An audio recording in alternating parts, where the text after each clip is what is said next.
Shall the Secretary of State Ian Murray?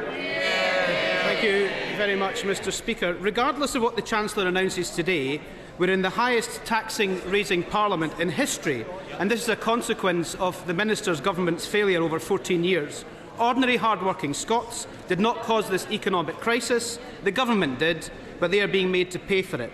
There have been 25 Tory tax rises since the last election, and the average family is much worse off as a result. So does the Minister agree with the Institute for Fiscal Studies that even after today's budget, the overall tax burden on working people will still reach record levels?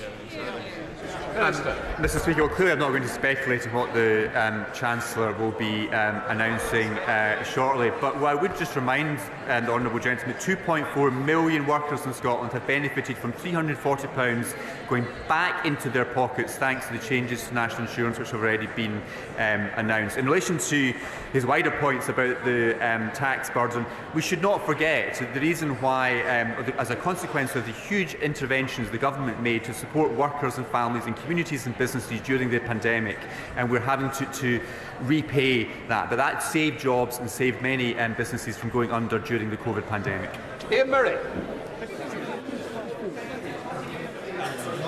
The Chancellor says today working people will still be paying a much higher tax burden at the end of this Parliament, and it will reach record levels. And shockingly, the tax burden in Scotland is even higher.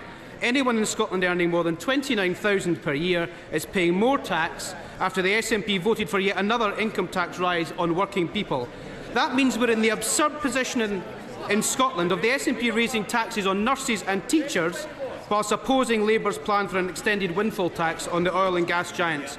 We even hear the leader of the Scottish Conservatives threaten to resign last night on potentially another U-turn from the Chancellor on the windfall tax.